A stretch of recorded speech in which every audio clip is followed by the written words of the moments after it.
Bienvenue sur cette vidéo chers passionnés, ici Spartan et on continue avec les vidéos gratuites du programme indispensable, cette série de cours premium disponible sur digitalpainting.school. Cette vidéo est la suite des précédentes, toujours dans le chapitre 0, le chapitre préliminaire de la partie 2 sur les bases en dessin. Je te laisse donc apprécier la suite de cet aperçu du programme.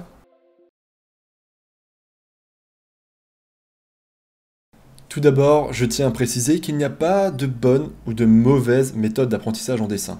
Chacun est libre de choisir celle qu'il veut et chacune a ses avantages et ses inconvénients. Néanmoins, pour moi, certaines sont plus limitées que d'autres si on veut apprendre et progresser rapidement en dessin et surtout être capable de dessiner tout ce qu'on veut d'imagination, tel que ce serait le cas notamment si on vise un niveau d'artiste professionnel. Certaines techniques dans ce cas-là ne conviendront pas et d'autres au contraire seront bien plus adaptées. Je propose donc de les passer rapidement en revue et de comprendre aussi tout l'intérêt des cours du programme indispensable.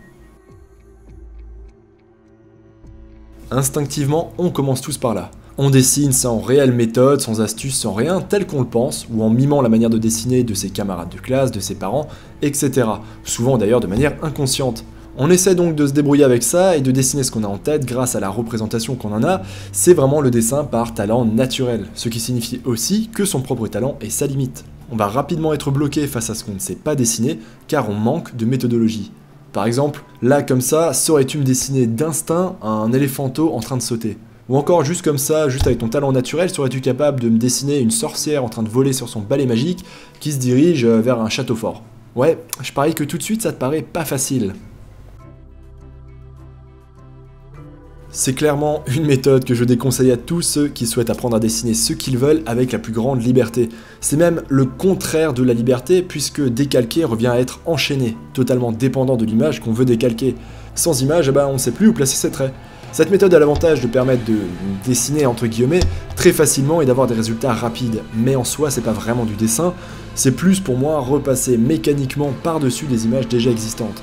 On n'a pas besoin d'un quelconque talent, et dès qu'on doit différer un petit peu de l'image de référence, ou qu'on n'a tout simplement pas d'image à décalquer, on est perdu. Donc forcément, là aussi pour dessiner d'imagination, c'est pas terrible. Le dessin étape par étape, on en a tous connu. Que ce soit dans les livres de dessin, des tutoriels ou même un camarade d'école qui nous montre comment dessiner une maison ou un personnage, on suit bêtement les étapes de construction dictées par l'auteur, l'une après l'autre pour obtenir exactement le même dessin que lui. Une autre variante est le dessin par mesure, tu en as peut-être d'ailleurs déjà croisé. À chaque étape, on te donne exactement les mesures à suivre, hauteur, largeur, etc. afin d'avoir les bonnes proportions pour chaque élément, et tu as en fait juste à suivre bêtement les mesures indiquées. Cette variante est peut-être un poil mieux, mais elle possède les mêmes limites. L'avantage de cette méthode étape par étape est qu'il est facile d'avoir un dessin qui ressemble à quelque chose, quel que soit son niveau en dessin, et cela en fait un bon boost pour sa confiance en soi. Pour moi, cette méthode de dessin est clairement ma bête noire. Lorsque je la retrouve dans des tutoriels ou des livres de dessin, c'est pour moi le plus grand piège pour de nombreux élèves voulant apprendre à dessiner sérieusement. J'insiste sur le sérieusement, car cette technique est selon moi très bien pour toute personne qui souhaite faire 3 fois dans l'année un dessin et obtenir un résultat sympa rapidement. Par contre, pour un élève souhaitant devenir un bon dessinateur et qui veut atteindre un niveau professionnel, être un vrai artiste, faire du digital painting, il ne peut pas utiliser cette méthode de dessin. Aucun vrai artiste ne l'utilise, c'est pour moi réservé aux hobbyistes du dimanche. Et j'insiste, je n'ai aucun problème contre ça. La raison est la même que précédemment, on ne fait que suivre des étapes très précises pour dessiner la même chose que la personne montrant les étapes. Dès qu'on veut dessiner autre chose ou changer l'angle de l'objet, on est perdu car on ne suit plus les étapes dictées. C'est comme en cuisine, avec un livre de recettes, tu pourras suivre à la lettre les étapes pour faire un plat zimbabwéen, mais si on te demande le lendemain de faire un plat viking, bah ouais, pourquoi pas, tu en seras incapable, à moins de trouver justement exactement les étapes à suivre dans un autre livre. En tout cas, tu seras toujours dépendant d'une recette précise. Et pire que ça, tu ne pourras jamais créer tes propres recettes d'imagination. Et ici c'est pareil, car tu n'auras pas appris à dessiner, mais seulement à suivre des étapes afin d'arriver à un résultat attendu. La nuance est très grande. Ici par exemple, dans le cas de notre petite fiole de poison, le dessin étape par étape pourrait être de commencer par exemple par faire un rectangle.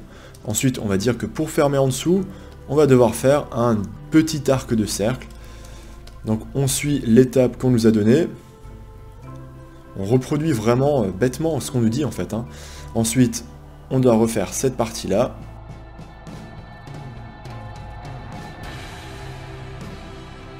Ensuite, on fait un truc comme ça. un autre comme ça. On refait là-haut un petit rectangle.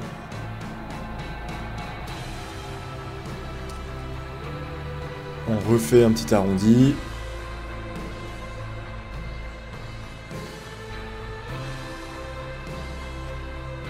On fait ensuite deux petits bouts. Le bouchon, on va juste faire deux traits qui partent. Comme ça, avec à nouveau un ovale au-dessus, un ovale en dessous. Bref, je sais pas trop, je m'y connais pas trop dans ce genre de tuto, puisque je n'en fais jamais, je n'en ai pas suivi, et je n'en réalise pas moi-même, car justement j'ai horreur de ça.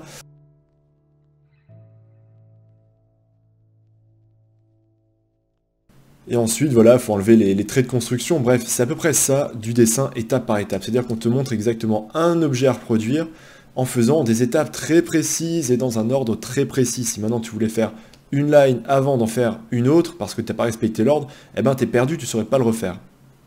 L'autre variante du système par mesure, dans notre exemple, pourrait ressembler à quelque chose comme ça. On va faire ici une échelle. Je suis sûr que pareil, si tu as déjà cherché des tutos de dessin, je suis sûr que tu as déjà dû tomber sur ce genre de petits tutos.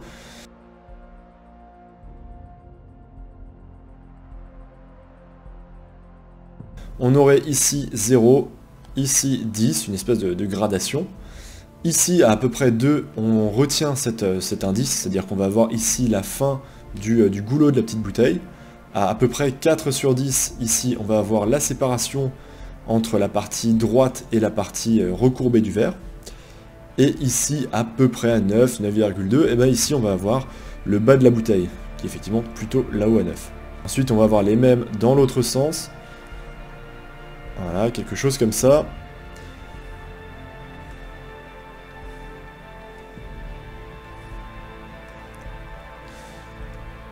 Alors en plus de ça, bien sûr, toute cette étape préliminaire que je fais ici, d'habitude elle n'est pas montrée, hein, c'est-à-dire que tu ne la fais même pas toi-même. C'est ça justement qui est assez terrifiant dans ces tutos, c'est qu'on te donne tout de suite ces mesures. On va te dire clairement, voilà, retiens cette échelle, voilà, et grosso modo, eh ben toi, on va te donner ça, voilà, on va te donner cette grille.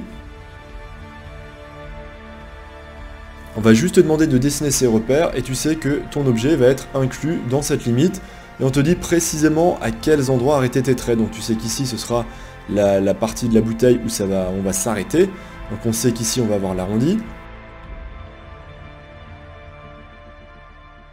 Voilà, comme ça. Qu'est-ce que j'ai dit avant? Que là-haut on allait avoir ensuite la limite du goulot. Voilà, la limite qui va de 1 sur 5 à 4 sur 5. Voilà, c'était quelque chose comme ça. Et ensuite on suit, on descend, et puis on n'a plus qu'à reconstruire l'objet de cette manière. En final, c'est pas non plus du dessin, parce qu'on va juste suivre, encore une fois, les étapes qui nous ont été dictées, seulement la petite différence, c'est que cette fois-ci, c'est à partir d'une grille de mesure, et non plus de simples formes géométriques, ou d'autres petites gimmicks.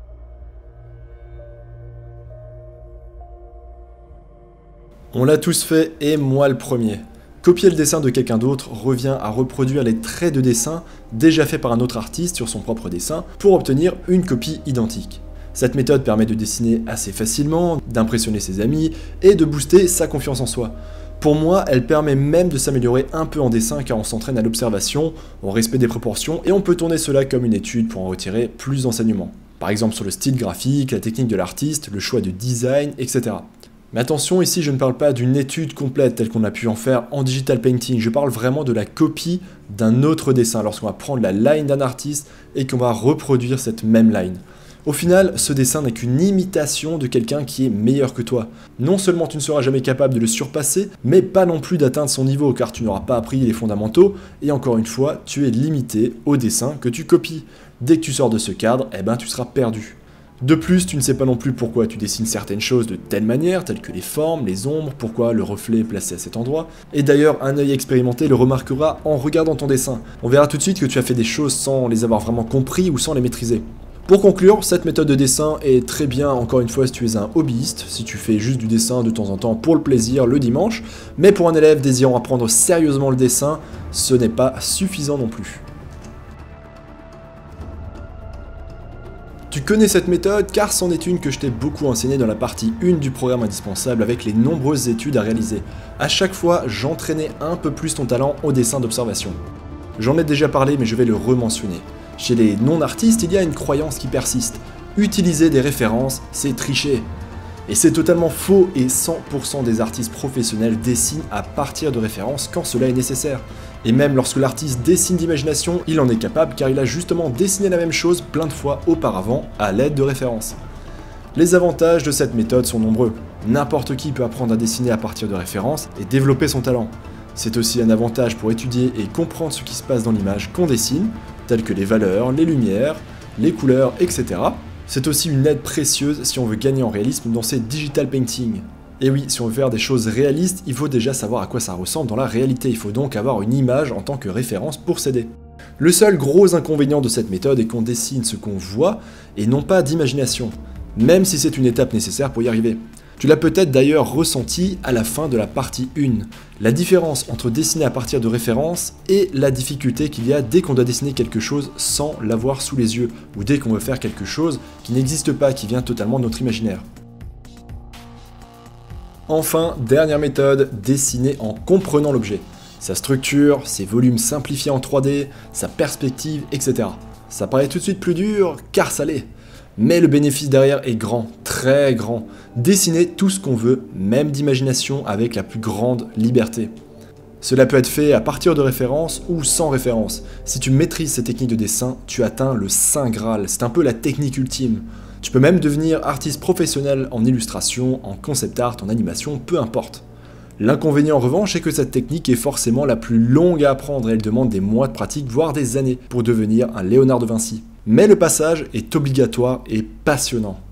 Ici, on va rester sur l'exemple encore et toujours de notre petite fiole de poison, et pour la redessiner cette fois-ci, je vais me servir d'autres techniques et je vais notamment essayer de comprendre ce que je dessine. Je vais comprendre la structure de l'objet pour ensuite mieux la redessiner.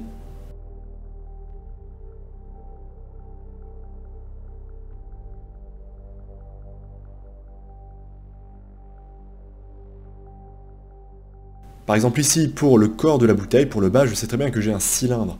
Ensuite, par-dessus ce cylindre, je vais avoir un autre cylindre qui lui va venir s'évaser de cette manière vers le dessus et qui va le faire avec une légère courbe.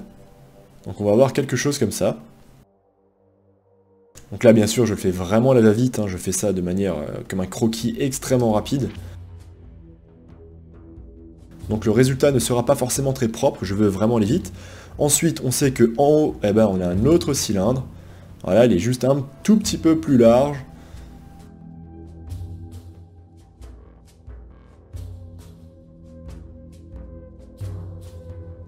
Et par-dessus, pour le bouchon, on a encore un cylindre. Voilà, celui-ci était plutôt facile à dessiner, c'est pas un objet des plus complexes. C'est assez facile. Voilà, donc on a un autre cylindre qui est un petit peu plus serré vers le bas. Voilà grosso modo la meilleure méthode. Et le gros avantage, c'est qu'une fois que j'ai compris vraiment les volumes de l'objet, que j'ai réussi à le décomposer, à le déconstruire, après, je peux le redessiner dans n'importe quel sens. Si maintenant je vais le dessiner un petit peu vu du bas, pas de souci, j'en suis complètement capable. Je sais que je vais refaire un cylindre.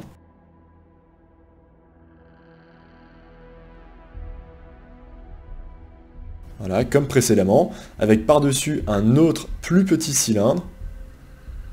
Voilà, qui s'évasait de cette manière.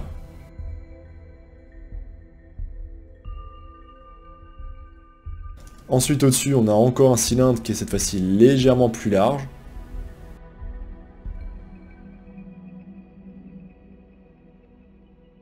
Et enfin, on a le bouchon qui en ressort, qui s'évase légèrement, qui est un petit peu plus large.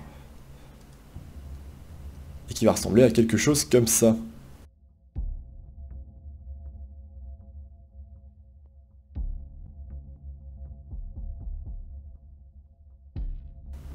Si maintenant je voulais le faire encore d'un angle différent, pas de souci, je pourrais aussi, par exemple cette fois-ci, je vais le faire légèrement vu du dessus. Donc je recommence encore une fois par mon même volume. Je connais la construction de l'objet, maintenant je peux le dessiner dans n'importe quel sens, dans n'importe quelle forme.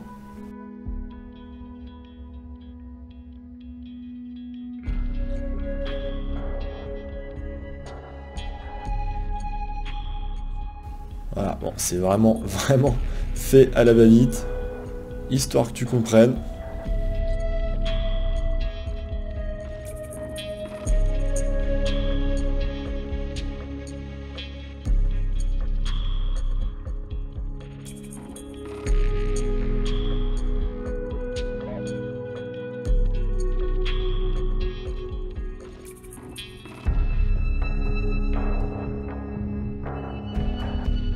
Bref, tu l'as compris, suite à ce petit exemple, des méthodes de dessin, il y en a finalement beaucoup, et il y a beaucoup de méthodes qui sont enseignées, ou qui sont montrées du moins dans des vidéos sur internet, sur le net, dans des livres qui ne sont finalement pas très solides, pas vraiment prometteux si tu veux devenir un artiste professionnel, ou du moins être capable de dessiner avec une liberté totale, si tu veux vraiment apprendre le dessin. C'est comme tu t'en doutes, 7 méthodes que je vais m'atteler à t'enseigner avant tout dans cette partie du programme. Pour cela, on passera en revue les fondamentaux en art que nous n'avons pas encore vus, comme la perspective, le dessin de volume, d'ombre, les personnages, etc. Un nouveau chapitre artistique passionnant s'ouvre à toi et j'espère que tu prendras autant de plaisir à découvrir et maîtriser cette méthode que moi à enregistrer ces cours et exercices. Juste un petit rappel avant que tu décolles. Comme expliqué au début de la vidéo, il s'agissait ici d'une vidéo issue des cours premium du programme indispensable sur digitalpainting.school. Je te conseille vivement de suivre ces cours directement sur le site, car bien sûr tu auras accès à l'intégralité des cours et non pas juste à cet aperçu, mais en plus tu pourras télécharger tous les fichiers, y compris pour les chapitres gratuits, qui sont bourrés de PSD, de broches de cadeaux, etc. Et en plus plein d'autres avantages et surprises t'attendent si tu t'inscris. Allez, à bientôt l'artiste!